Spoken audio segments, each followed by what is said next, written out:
আসসালামু আলাইকুম। 10 মিনিট অধ্যায় শেষ ক্লাসে তোমাকে স্বাগতম। আজকে আমাদের টপিক হচ্ছে অধ্যায় 11 জীবের প্রজনন। তোমাকে কথা দিয়ে রাখতেছি এই 10 মিনিটের মধ্যে এই অধ্যায়টা আমরা একেবারে তামা করে ফেলবো ইনশাআল্লাহ। তো প্রথমে আসা যাক প্রজনন কাকে বলে। যে প্রক্রিয়ায় জীব তার বংশধর তৈরি করে তাকে প্রজনন বলা হয়। প্রজননটা সাধারণত দুই প্রকার, একটা হচ্ছে যৌন প্রজনন আর একটা হচ্ছে অযৌন প্রজনন। যদি প্রজননটা হচ্ছে পুং গ্যামেট এবং স্ত্রী গ্যামেটের মিলনের মাধ্যমে অর্থাৎ নিষেকের মাধ্যমে জাইগোট গঠিত হয়ে প্রজনন সংঘটিত হয় তাহলে সেটা হচ্ছে যৌন প্রজনন। আর হচ্ছে পুং গ্যামেট এবং স্ত্রী গ্যামেটের মিলন ছাড়া অন্য কোনো উপায়ে যদি প্রজনন সংঘটিত হয় তাহলে সেটা হচ্ছে অযৌন প্রজনন। তো এই অধ্যায়টা মূলত দুইটা ভাগে বিভক্ত, একটা হচ্ছে উদ্ভিদের প্রজনন আর একটা হচ্ছে প্রাণী প্রজনন। তো উদ্ভিদের প্রধান প্রজননকারী অঙ্গ হচ্ছে ফুল। প্রথমে আসা যাক ফুল কাকে বলে। প্রজননে অংশগ্রহণকারী রূপান্তরিত পাতাকে ফুল বলা হয়। ফুল হচ্ছে একটা রূপান্তরিত পাতা। একটা আদর্শ ফুলের 5টা অংশ থাকে: পুষ্পাক্ষ, বৃত্তির দল, পুংস্তবক এবং স্ত্রীস্তবক। পুষ্পাক্ষর জিনিসটা কি? এটা হচ্ছে ফুলের বোটার অগ্রভাগে এবং ফুলের গোড়ার দিকে যে গোলাকার অংশ থাকে এটা হচ্ছে পুষ্পাক্ষ। পুষ্পাক্ষের উপরে যে সবুজ অংশ থাকে, পাপড়িকে ঘিরে রাখে যে সবুজ পাতা, সেটা হচ্ছে বৃতি। এবং হচ্ছে ফুলের যে পাপড়ি সেটা হচ্ছে দল। এরপরে হচ্ছে চতুর্থ স্তবক হচ্ছে পুংস্তবক, পঞ্চম স্তবক হচ্ছে স্ত্রীস্তবক। তো এখানে পুষ্পাক্ষ, বৃত্তি, দল ক নাম্বার, খ নাম্বার এমসিকিউ এর জন্য ইম্পর্টেন্ট প্রশ্ন। এবং হচ্ছে পুংস্তবকের বর্ণনা এবং স্ত্রীস্তবকের বর্ণনা গ নাম্বার এবং ঘ নাম্বারের জন্য ইম্পর্টেন্ট প্রশ্ন। তাহলে প্রথম গ নাম্বার প্রশ্ন হচ্ছে পুংস্তবকের বর্ণনা দাও। আমরা চিত্র দিয়ে বর্ণনা দিব। একটা পুংস্তবক যদি আমরা ভালোভাবে খেয়াল করি তাহলে দুইটা অংশ থাকে, এটা হচ্ছে পুংদণ্ড বা পরাগদণ্ড আর একটা হচ্ছে পরাগথলি বা পরাগধানী। এই পরাগথলি বা পরাগধানীর মধ্যে পরাগ রেণু তৈরি হয়। পরাগ রেণুর মধ্যে পুং গ্যামেটোফাইট সৃষ্টি হয় যেটা সরাসরি জনন কাজে অংশগ্রহণ করে। এই পরাগ দণ্ড এবং পরাগ ধানের সংযোগস্থলটাকে কি বলা হয়? যোজনী। এবং এই পরাগদণ্ডের উপর ভিত্তি করে ফুলগুলাকে 3 ভাগে ভাগ করা হয়: একগুচ্ছ পুংস্তবক, দ্বিগুচ্ছ পুংস্তবক এবং বহুগুচ্ছ পুংস্তবক। আবার এই পরাগধানের উপর ভিত্তি করেও 2 ভাগে ভাগ করা যায়। যদি পরাগধানীগুলা যুক্ত অবস্থায় থাকে তাহলে তাকে বলা হয় যুক্তধানী বা সিনজেনেসিয়াস। আর যদি বিযুক্ত অবস্থায় থাকে তাহলে দলের সাথে যুক্ত থাকে, পাপড়ির সাথে যুক্ত থাকে, তখন সেটাকে বলে দললগ্ন পুংস্তবক। আচ্ছা, এরপরে হলো পঞ্চম স্তবকের বর্ণনা, সেটা হলো স্ত্রীস্তবকের বর্ণনা। এটা হচ্ছে একটা ইম্পর্টেন্ট গ নাম্বার প্রশ্ন। এটার ক্ষেত্রে আমরা চিত্র দিয়ে বর্ণনা দিব। এটা মূলত 3টা অংশ থাকে, একটা হচ্ছে গর্ভমুণ্ড, গর্ভদণ্ড এবং গর্ভাশয়। গর্ভাশয়ের মধ্যে ডিম্বক থাকে, ডিম্বকের মধ্যে ডিম্বাণু তৈরি হয় যেটা সরাসরি প্রজননে অংশগ্রহণ করে। এটা সাধারণত ফুলের কেন্দ্রে অবস্থান করে। তো স্ত্রীস্তবকের উপর ভিত্তি করে সাধারণত 2 ভাগে ভাগ করা যায়। অনেকগুলা যদি স্ত্রীস্তবক থাকে, সেই স্ত্রীস্তবকগুলা যদি আলাদা আলাদা থাকে তখন সেটাকে বলে বিযুক্ত গর্ভপত্রী। আবার যখন একাধিক স্ত্রীস্তবক থাকবে, যদি সেগুলা যুক্ত অবস্থায় থাকে তখন সেটাকে বলে যুক্ত গর্ভপত্রী স্ত্রীস্তবক। আচ্ছা, এরপরে আসা যাক হচ্ছে পুষ্পমঞ্জুরি কাকে বলে। পুষ্পমঞ্জুরি হচ্ছে উদ্ভিদের একটা শাখা, গাছের একটা ডাল, যেই ডালের মধ্যে ফুলগুলো একটা বিশেষ নিয়মে সাজানো থাকে তাকে পুষ্পমঞ্জুরি বলা হয়। পুষ্পমঞ্জুরি কাকে বলে? গাছের যে শাখায় ফুলগুলো বিশেষ নিয়মে সাজানো থাকে তাকে পুষ্পমঞ্জুরি বলা হয়। পুষ্পমঞ্জুরি কয় প্রকার? পুষ্পমঞ্জুরি হচ্ছে 2 প্রকার, একটা নিয়ত পুষ্পমঞ্জুরি আর একটা অনিয়ত পুষ্পমঞ্জুরি। এই পুষ্পমঞ্জুরির বৃদ্ধি যদি অসীম হয়, মানে বড় হইতে আছে তাহলে সেটা হচ্ছে অনিয়ত পুষ্পমঞ্জুরি। আর বৃদ্ধি যদি সসীম হয়, নির্দিষ্ট হয়, তখন সেটা হচ্ছে নিয়ত পুষ্পমঞ্জুরি। এরপরে আসা হচ্ছে পরাগায়ন। পরাগায়ন কাকে বলে? এই যে পরাগধানীর মধ্যে পরাগ রেণু তৈরি হয়, এই পরাগ রেণু পরাগধানী হতে স্ত্রীস্তবকের গর্ভমুণ্ডে আপতিত হওয়ার প্রক্রিয়া, গর্ভমুণ্ডে আসার যে প্রক্রিয়া সেটাকে কি বলা হয়? পরাগায়ন বলা হয়। পরাগায়ন হচ্ছে কয় প্রকার? 2 প্রকার, স্বপরাগায়ন এবং পরপরাগায়ন। স্বপরাগায়ন কি? যদি একটা গাছের, একটা উদ্ভিদের একটা ফুল থেকে আরেকটা ফুলের মধ্যে বা একই ফুলের মধ্যে পরাগায়ন হয় তাহলে সেটা হচ্ছে স্বপরাগায়ন। কিন্তু একই প্রজাতির একটা গাছ থেকে আরেকটা গাছের ফুলের মধ্যে যা যদি পরাগায়ন হয় তখন সেটাকে বলা হয় পরপরাগায়ন। তোমরা একটু ভালোভাবে পড়ে নিবা স্বপরাগায়ন এবং পরপরাগায়নের পার্থক্য এবং হচ্ছে স্বপরাগায়ন এবং পরপরাগায়নের মধ্যে কোনটি বেশি সুবিধাজনক বা কোনটি বেশি উপযোগী, বেশি প্রয়োজনীয়, বেশি উপকারী, এই টাইপের একটা ঘ নাম্বার প্রশ্ন আসতে পারে, এটা একটু পড়ে নিবা। আচ্ছা, পরাগায়নের মাধ্যম অনুসারে ফুলকে বিভিন্নভাবে ভাগ করা হয়েছে। যদি এই যে পরাগায়নটা হলো, এই যে পরাগরেণু এই যে পরাগধানী থেকে গর্ভমুণ্ডে আসলো, কিভাবে আসতে পারে? বাতাসের মাধ্যমে আসতে পারে। বাতাসের মাধ্যমে যদি আসে তাহলে সেটাকে বলে বায়ু পরাগী ফুল।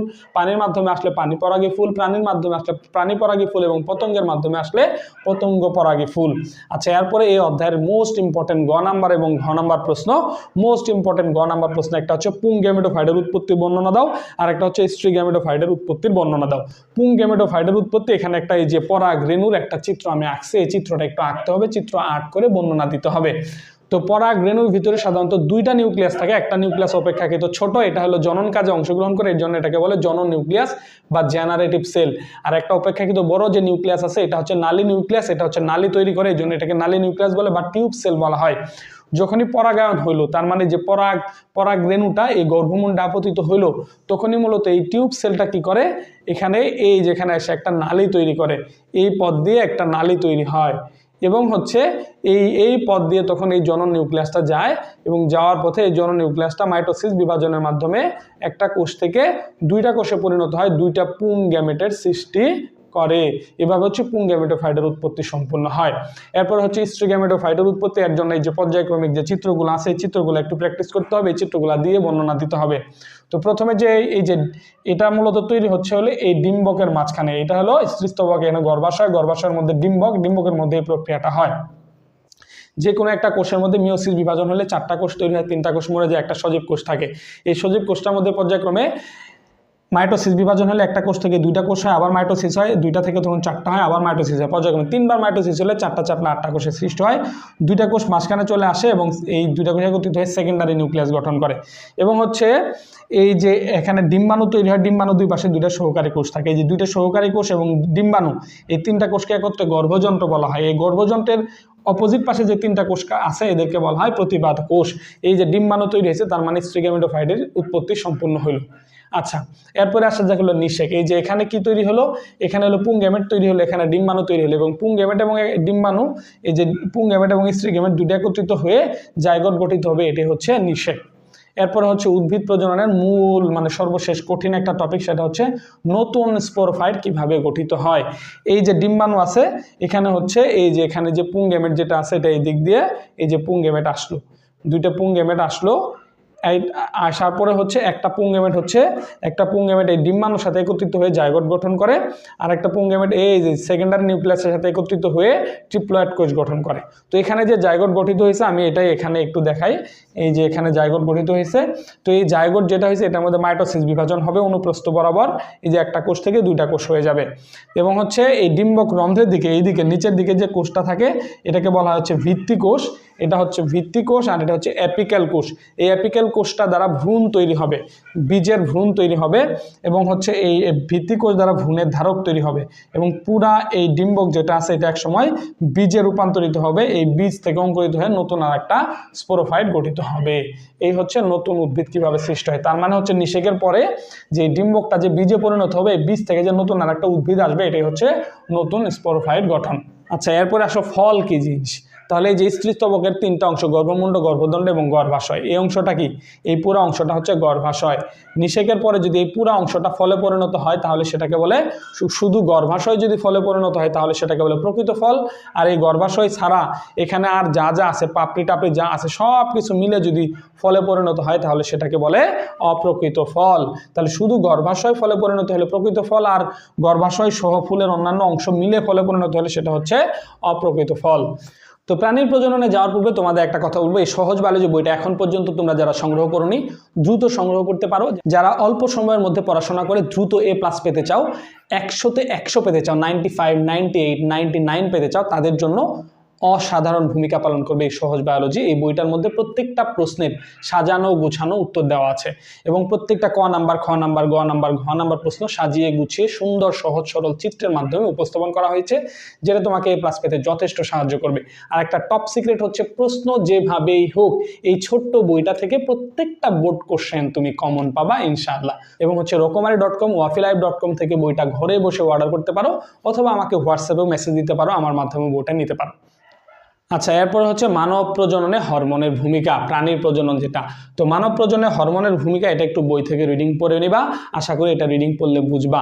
আমাদের বিভিন্ন ধরনের গ্রন্থি আছে, পিটুইটারি গ্রন্থি, থাইরয়েড গ্রন্থি, অ্যাড্রিনাল গ্রন্থি, অ্যানাল গ্রন্থি, তারপর অমরা আছে। এই গ্রন্থিগুলা থেকে বিভিন্ন হরমোন নিঃসৃত হয় যেটা প্রজননের ক্ষেত্রে ভূমিকা পালন করে। এটা মোস্ট ইম্পর্টেন্ট ঘ নাম্বারের একটা প্রশ্ন। এরপর আসো এই অধ্যায়ের প্রাণীর প্রজনন থেকে সবচেয়ে বেশি ইম্পর্টেন্ট প্রশ্ন, যেটা ভ্রূণের বিকাশ, মানে একটা জীব নতুন একটা প্রাণী কিভাবে পৃথিবীতে আসে। প্রথমে হচ্ছে নিষেক হয়, পুং গ্যামেট এবং স্ত্রী গ্যামেটের মিলন হয়, নিষেক হয়। নিষেকের পরে হচ্ছে এটার ভিতরে যে জাইগোট কোষটা তৈরি হয় 36 ঘন্টা পরে এটার মধ্যে কোষ বিভাজন হয়, মানে একটা কোষ থেকে দুইটা কোষে পরিণত হয়। এরপরে 72 ঘন্টার মধ্যে এই দুইটা কোষ থেকে চারটা কোষ, চারটা কোষ থেকে আটটা কোষ, আটটা কোষ থেকে 16টা কোষ, 16 কোষ বিশিষ্ট একটা বলে পরিণত হয়, এটাকে মরুলা বলা হয়। এরপরে যখন ভ্রূণটার বয়স যখন চার সপ্তাহ যায় তখন হৃদস্পন্দন আসে, তখন এই যে 4 সপ্তাহ পরে হৃদস্পন্দন আসে, এটা একটা স্টেপ। এবং 5 সপ্তাহ পরে হচ্ছে সেই মুকুলের মতো অঙ্গ প্রত্যঙ্গের সৃষ্টি হয়। এবং এরপরে হচ্ছে 8 সপ্তাহের ভ্রূণকে ফিটাস বলা হয়। ফিটাসটা খুবই ইম্পর্টেন্ট ক নাম্বার এবং খ নাম্বারের জন্য। ফিটাস কাকে বলে? 8 সপ্তাহের ভ্রূণকে ফিটাস বলা হয়। ফিটাস মূলত হচ্ছে একটা পূর্ণাঙ্গ শিশু, যেখানে হাত পা নাক মুখ চোখ সবকিছু সুন্দরভাবে হয়ে যায়। আচ্ছা, এরপরে হচ্ছে পূর্ণাঙ্গতা প্রাপ্তি। এটা হচ্ছে এই 8 সপ্তাহ পর থেকে 28 সপ্তাহ পর্যন্ত একটা শিশু একেবারে পর্যায়ক্রমে সব অঙ্গ প্রত্যঙ্গ সব কিছু সুন্দরভাবে রেডি হয়ে যায়। মানে 28 সপ্তাহের পরে কোনোভাবে যদি শিশুটা গর্ভে মানে ভূমিষ্ঠ হয় তাহলে শিশুটা বেঁচে থাকবে, সুস্থ স্বাভাবিক থাকবে। এবং হচ্ছে এই 28 সপ্তাহ থেকে 38 সপ্তাহ পর্যন্ত ভূমিষ্ঠ গঠন প্রক্রিয়া শুরু হয় এবং হচ্ছে সে দুনিয়াতে আসার জন্য একটা প্রস্তুতি নেয়। তো এই ভ্রূণের বিকাশের যে বর্ণনা, কিভাবে নতুন একটা প্রাণী বা কিভাবে নতুন মানুষ ভূমিষ্ঠ হয় পর্যায়ক্রমিকভাবে বর্ণনা দেয়। এইভাবে 8টা স্টেপে তোমরা পর্যায়ক্রমিকভাবে গ নাম্বার এবং ঘ নাম্বারের জন্য বর্ণনা দিবা। আচ্ছা, এরপরে আসা যাক হচ্ছে অমরা। অমরা জিনিসটা কি? মায়ের পেটের মধ্যে যে ভ্রূণ তৈরি হয় বা নতুন শিশু আসার জন্য যে জাইগোট গঠিত হয়, এই জাইগোটটা এই ভ্রূণটা হচ্ছে মায়ের যে পেট যে আছে, পেটের যে জরায়ু আছে, জরায়ুর সাথে লেগে যায়। একটা টিস্যুর মাধ্যমে এই ভ্রূণটা জরায়ুর সাথে লেগে যায়, এই টিস্যুটাকেই বলা হয় অমরা। আমি যদি আরো সহজ ভাষায় বলি, নতুন যে শিশু জন্মগ্রহণ করে এটার একটা নাভি থাকে, এই নাভি থেকে একটা নাড়ি বের হয়, এই নাড়িটা মায়ের পেটের সাথে সংযুক্ত থাকে এবং এই নাড়ির মাধ্যমেই শিশুটা খাবার গ্রহণ করে এবং এই নাড়ির মাধ্যমে অক্সিজেন এই অক্সিজেন গ্রহণ করে এবং বজ্র পদার্থগুলো ত্যাগ করে। তার মানে এই নাড়িটাই হচ্ছে অমরা, যেটা একই সাথে বৃক্কের মতো কাজ করে, মানে বজ্র পদার্থ ত্যাগের জন্য ভূমিকা রাখে, আবার একই সাথে ফুসফুসের মতো কাজ করে। শিশুর যে অক্সিজেন দরকার ওই অমরার মাধ্যমে সে গ্রহণ করে, খাদ্যও সে অমরার মাধ্যমে গ্রহণ করে। এই যে নাড়ি, যেটা নাভি থেকে যে নাড়িটা বের হয়ে মায়ের পেটের সাথে সংযুক্ত হয়, এই নারীটাকেই বলা হয় হচ্ছে অমরা বা গর্ভফুল। এটাও একটা ঘ নাম্বারের জন্য ইম্পর্টেন্ট প্রশ্ন। এবং এই অধ্যায়ের সর্বশেষ টপিক হচ্ছে এইডস, এইচআইভি/এইডস। এইডস যে ভাইরাস, এইচআইভি ভাইরাসের কারণে যে এইডস রোগ হয়, যেটার এখন পর্যন্ত কোনো প্রতিষেধক, কোনো চিকিৎসা আবিষ্কৃত হয় নাই। সো এইটা কি কি কারণে এইচআইভি হতে পারে, কি কারণে একটা লোকের মাধ্যম থেকে অন্য আরেকজনের মধ্যে এই রোগটা ছড়াইতে পারে, এটা একটু খুব মনোযোগ সহকারে একটু রিডিং করে নিবা। আশা করি এটা রিডিং করলে তোমরা বুঝবা। এই হচ্ছে আমাদের টোটাল একাদশ অধ্যায়। তো যেই টপিকগুলো নিয়ে আলোচনা করা হয়েছে এই টপিকগুলো থেকেই সাধারণত বারবার পরীক্ষায় প্রশ্ন আসে, এর বাইরে আসলে অধ্যায়ের মধ্যে কিছু নাই। স্পেশাল একটা নিউজ দিয়ে আজকের মতো বিদায় নিচ্ছি। সেটা হচ্ছে নবম দশম শ্রেণীর জীববিজ্ঞানের জন্য একটা কোর্স আসতেছে, একেবারে অফলাইনের মতো করে, একেবারে সাধারণ নিত্য নৈমিত্তিক বাংলাদেশে প্রচলিত যে কোর্সগুলো আছে এগুলার একেবারে ব্যতিক্রমী একটা কোর্স, যে কোর্সটাতে একেবারে অফলাইনের মতো করে তোমাকে পড়ানো হবে। আমার এটা ব্যক্তিগত একটা প্রাইভেট কোর্স, জীববিজ্ঞান নবম দশম শ্রেণীর জন্য। সো এটা অনেক গার্ডিয়ানদের, অসংখ্য গার্ডিয়ান এবং অসংখ্য স্টুডেন্টদের প্রতিনিয়ত রিকোয়েস্ট যে আপনি একটা কোর্স আনেন। সো এই কথাটা সত্য যে আমার ইউটিউবে যে ক্লাসগুলো আছে, ফ্রি ক্লাসগুলো আছে, এগুলো তুমি যদি করো, ওই অনুসারে নোট করো এবং হচ্ছে আমার যদি এই সহজ বায়োলজি বইটা যদি তোমার কাছে থাকে, তাহলে আলাদা কোনো কোর্সের দরকার নাই, আলাদা কোনো টিচারেরও দরকার নাই, কোনো কোচিংয়ের দরকার নাই, তোমার বায়োলজিতে প্লাস পাওয়ার জন্য যথেষ্ট। বাট অনেকের ভিতরে একটু দুর্বলতা থাকে, অনেকে বেসিকটা আরও স্ট্রং করতে চায়, প্লাস পাওয়ার জন্য আরও নিশ্চিত হতে চায়, মেডিকেল যাদের স্বপ্ন ডাক্তার হবে, বায়োলজিতে খুব ভালো করতেই হবে, এই ধরনের স্বপ্ন ডেডিকেশন যাদের আছে, তারা তোমরা হচ্ছে আমার এই অফলাইনের মতো করে প্রাইভেট কোর্সটাতে যুক্ত হতে পারো। একেবারে ব্যতিক্রমী কোর্স, সেখানে যুক্ত হলেই বুঝবা। আর আমার সম্বন্ধে নতুন করে তোমাকে পরিচয় করে দেওয়ার কিছু নাই, আমি কেমন পড়াই, কিভাবে পড়াই, সব কিছু তোমার জানা আছে। সো যাদের একটু সময় আছে বা যারা একটু বিভিন্ন কোর্সে নিজেকে যুক্ত করতে চাচ্ছ, তারা আমার এই কোর্সটাতে যুক্ত হতে পারো। আসসালামু আলাইকুম।